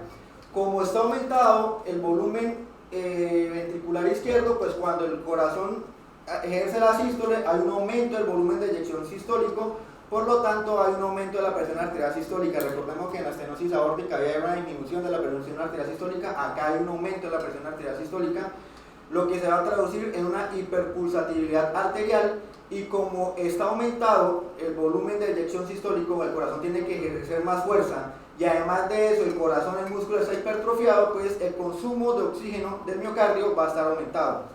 En las insuficiencias aórticas hay una disminución arterial de la presión arterial sistólica, y si tenemos una presión arterial sistólica alta y una presión arterial diastólica baja, al restarla, pues nos va a dar un número grande, por lo tanto va a tener una presión arterial diferencial aumentada. Y recordemos que en el ciclo cardíaco el aporte de oxígeno al miocardio se da en la diástole, debido a que el seno, los senos coronarios están en la válvula aórtica, por lo tanto va a haber una disminución de oxígeno miocárdico, y al haber también un aumento del consumo de oxígeno miocárdico nos va a generar componentes anginosos. Por eso es que estos pacientes pueden sufrir de anginas, sobre todo de anginas nocturnas. A la anamnesis hay que averiguar si tenemos una endocarditis infecciosa. Estas patologías son asintomáticas de 10 a 15 años. Los pacientes nos van a referir que tienen una percepción incómoda del latido cardíaco. Puede haber taquicardia sinusal, sobre todo al esfuerzo físico y a las emociones fuertes. Los pacientes, como les dije yo ahorita, hablan de una percepción incómoda del latido cardíaco, esto debido a las extrasístoles ventriculares.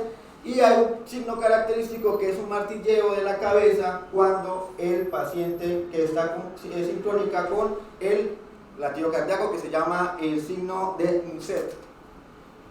En las manifestaciones tardías encontramos ortopnea, disnea nocturna paroxística, diaforesis excesiva. En una insuficiencia aórtica grave tenemos dolores anginosos, angina nocturna, y estos no mejoran con nitroglicerina porque no es por vasoespasmos. Recordemos que la nitroglicerina es un vasodilatador, sino porque no le está llegando suficiente sangre, porque no hay aporte sanguíneo debido a la disminución de la arterial diastólica.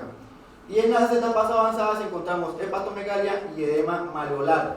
En cuanto a los signos y síntomas, falla cardíaca, angina de esfuerzo o nocturna, el flujo coronario es de predominio sistólico, recordemos que el flujo coronario es de predominio normalmente diastólico, y tenemos signos clínicos específicos como frémito, que es percibir el soplo, la vibración del soplo. En el pulso arterial vamos a tener un pulso que se conoce como martillo de agua.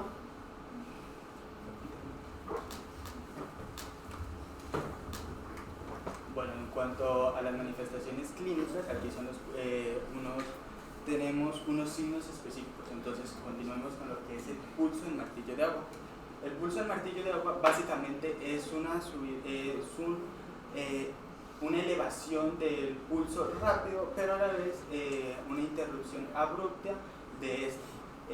Eso se debe o se está relacionado con la disminución progresiva de la tensión arterial.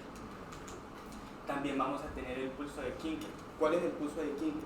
Es esa dilatación capilar al hacer presión sobre la base de la uña, que se ve con una alternancia entre fases hiperémicas y fases hiperémicas y fases se ve como si estuviera pulsando, o sea, fases donde se muestra muy rojo y muy blanco. Bien, en cuanto a las arterias femorales vamos a tener dos signos importantes, el signo de Traube y el signo de Durocies. En cuanto al signo de Traube, a la auscultación de esta arteria se va a escuchar como si fuese una estampida. Por el contrario, el signo de Durocies es como se escucha de una manera oscilatoria, es como si el sonido fuese y viniera. A la palpación, justo como lo comentó mi compañero, pues el impulso del ventrículo izquierdo es pesante y se va a desplazar hacia el lado lateral y hacia abajo. También pues la expansión va a ser sistólica y la retracción va a ser en la diástole. El frémito pues va a ser mayormente notable en la sístole, a nivel de la escotadura supraesternal. Y ya el frémito pues como tal también se lo puede sentir en la parte external izquierda, en la parte de la diestra. Bien, en cuanto a la auscultación, básicamente lo que pasa es que va a faltar el ruido del cierre de la válvula aórtica. Acordémonos que la insuficiencia aórtica tiene problemas para darse un cerramiento adecuado. También en estadios ya avanzados pues vamos a tener que la enfermedad cuenta con un ruido que es el S4, que son los ruidos agregados, y también vamos a tener unos soplos diastólicos musicales que nosotros lo logramos reconocer como un susurro o un silbido. El soplo de Austin-Flynn, más que todo en la diástole, es mesodiastólico y telediastólico. Bien, en cuanto a los estudios de laboratorio, en cuanto a la insuficiencia o el reflujo aórtico grave, vamos a tener hipertrofia del ventrículo izquierdo, se va a ver depresión del ST e inversión de la onda T, ¿qué derivadas? En la 1, en la ABL, B5 y B6. ¿Qué quiere decir? En las derivadas precordiales izquierdas. Vamos a ver cómo se da la depresión de ST. Recordemos que el segmento ST hace referencia a una lesión, y pues si está por debajo sería subendocárdica y por encima subvertical. Igualmente la inversión de ST me hace referencia que estamos presencia ante un evento izquierdo, y pues la desviación del eje va a ser hacia la izquierda. En cuanto al ecocardiograma, este es el gol estándar para nosotros saber si estamos frente a una estenosis, una insuficiencia aórtica, la insuficiencia aórtica crónica, pues va a haber disminución de la fracción de eyección, se va a ver cómo la válvula, porque no cierra bien, va a haber un aleteo de la válvula anterior mitral, el volumen de reflujo es mayor o igual a 60 milímetros de latido. De esa manera podemos identificar que estamos ante un reflujo sanguíneo importante en la insuficiencia aórtica. La fracción de regurgitación es mayor o igual al 50%. También va a haber cambios de tamaño y disminución del ventrículo izquierdo. En cuanto a los rayos X, vamos a encontrar una insuficiencia aórtica crónica grave cuando el vértice se desplaza hacia abajo, a la izquierda y atrás, justo como se ve ahí. También va a haber dilatación de la aorta, miremos cómo está dilatada la aorta, que es por una insuficiencia post-aorta. También va a haber un agrandamiento de la raíz de la aorta, que es lo que yo les hablaba anteriormente sobre la enfermedad de la raíz, que hace básicamente que se dilate y la válvula no se cierre adecuadamente. Bien, en cuanto al tratamiento, ¿cómo va a ser la manera en que nosotros abordamos a este paciente? ¿Cuáles son las medidas generales? Debemos hacer un seguimiento anual, ¿para qué? Para ver si el paciente presenta síntomas de nueva aparición, o también si hay alteraciones o cambios en esos síntomas. ¿Cómo se va a hacer el seguimiento? El seguimiento lo vamos a hacer a través del ecocardiograma. ¿Y cómo lo vamos a hacer? Si la insuficiencia es leve, de 3 a 5 años. Si la insuficiencia es moderada, ese seguimiento se hará de 1 a 2 años, y si es severa, de 6 a 12 meses. Ahora bien, si el paciente me presenta cambios, de inmediato le solicitamos una ecocardiografía.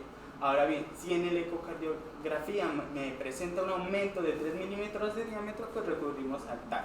En cuanto al manejo de la falla cardíaca, pues se hace con vasodilatadores, como ya dijo mi compañero, y el ejercicio en este caso debe ser guiado por expertos.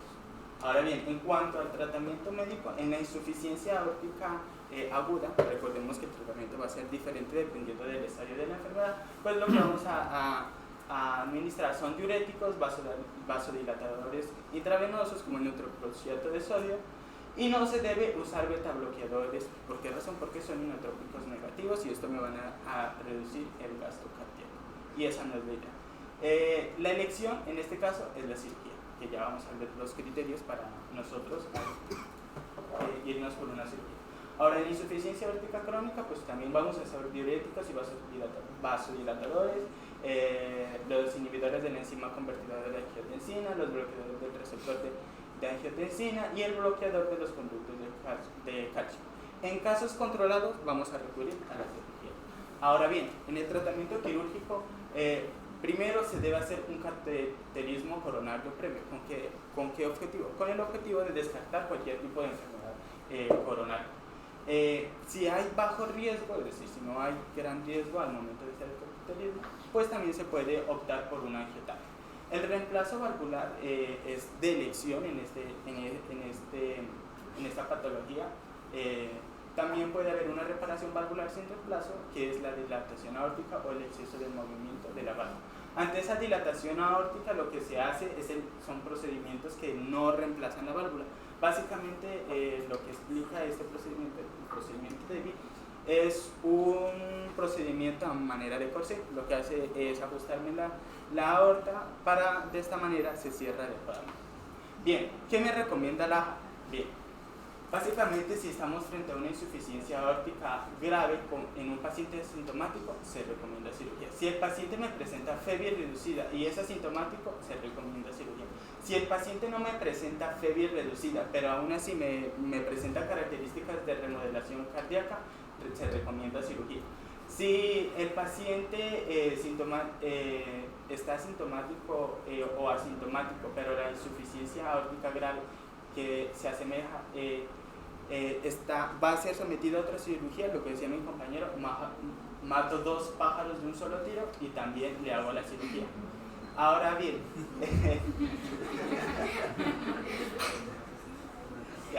para pacientes seleccionados que me muestren un pronóstico favorable, también recomiendo cirugía. Ahora bien, en cuanto se da la insuficiencia aórtica por dilatación, ¿qué debo tener en cuenta? En pacientes con una dilatación mayor a 55 milímetros, también recomiendo cirugía. Pacientes que me presenten síndrome de Marfan o alguna de estas dos mutaciones y tengan un diámetro mayor a 45 milímetros, también recomiendo cirugía. Y si el paciente me presenta una valva bicúspida con factores de riesgos adicionales y mayor a 50 milímetros, también recomiendo cirugía. Esto es básicamente lo que resumo anteriormente. Entonces, insuficiencia aórtica moderada, pero que se va a someter a otra cirugía, pues de una vez le hago la cirugía. En una insuficiencia aórtica grave, que es sintomático, recomiendo cirugía. En una insuficiencia aórtica grave, asintomática, con fracción de eyección disminuida, que va a tener otra cirugía, o que tengo disminución de la FEBI, también recomiendo cirugía. Y en una estenosis aórtica grave, que va a tener cambios progresivos, una fracción de eyección del 55 al 60%, también recomiendo cirugía. Bueno, este es el pronóstico, básicamente la FEBI mayor al 50% y una dilatación de 41 a 49 milímetros nos va a mostrar una mortalidad anual de un 1 al 2%, una FEBI menor al 50% y una dilatación mayor a 50 milímetros, pues me va a producir al año 19% de pacientes que me requieren cirugía. Pacientes con NIHA 2 van a tener una mortalidad anual del 6% y NIHA 3 y 4 una mortalidad anual del 25%. Gracias.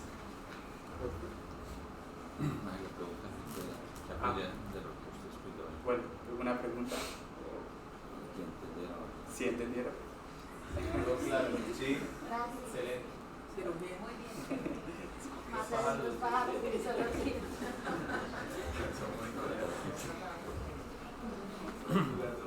Todo claro, ¿no? micrófono. Muy claro, ¿no? Para cuando pregunten en las revistas, contesten, ¿no? Una cosa es lo que se escucha acá y otra cosa es lo que ustedes después producen, ¿no? ¿Ustedes qué tienen en el piso cuando llega el paciente de urgencias? Escultar soplos, hacer exámenes, como está la parte de la palpación, la ocultación, punto de máximo impacto, está desplazado, tiene divulgación regular y fundamental el fonendoscopio. Como ya están diciendo, ya pues, va a pasar de moda, entonces a utilizar el ecocardiograma al borde de la cama, pero para allá pues, pasará todavía un tiempo y mientras ustedes sigan manejando la clínica pues, van a tener mucha competencia comparado con las otras personas que están muy tecnificadas. Lo importante es correlacionar todo lo que ustedes preguntan, auscultan, palpan, ven, con todo esto que vieron acá. Determinando cuál es el soplo, donde se ubica, van a buscar cuál es la lesión que se está dando, si es una insuficiencia, si es una estenosis, si el paciente está con bajo gasto, no está con bajo gasto, si está hipoperfundido, si no está hipoperfundido, si el paciente tiene apnea, si tiene hepatomegalia, todo esto les va a ayudar. Ya después vienen por las cosas accesorias que son del ecocardiograma, ¿no? El ecocardiograma la decir la ciencia cierta porque lo está viendo en el momento, aunque el ecocardiograma es un operador independiente, ¿no? Entonces a veces usted es un ecocardiografista que dice una cosa, a pesar de que la máquina le da unos índices, le da unos parámetros y saca medidas y da mediciones, pero hay cuestión dependiente cuando ve cómo se dilata el ventrículo, cómo hace la válvula, cómo, si está insuficiente, si está estenótica, el Y de eyección, todo eso lo ven en un ecocardiograma. Pero entonces es operador de efecto. Entonces depende también pues, las cuestiones del sistema. Ustedes ya saben cómo hacen los ecos abdominales totales, ni 2 segundos desde el paciente en la camilla. Entonces hay ecocardiogramas que se hacen en 25 minutos, se hacen en 20 minutos, en 30 minutos, como hay ecocardiogramas que lo pueden hacer en 10 minutos. Entonces hay que tener mucho cuidado con eso. Y el manejo, como vieron, es muy similar a una falla cardíaca. Si el paciente está apneico y si tiene fracción de eyección preservada, si no la tiene, entonces la utilización de lo que alivia los síntomas, lo que mejora los síntomas y ya lo definitivo pues es la valvuloplastia o el cambio valvular. Importante pues conocer lo más común que se está viendo, que es lo que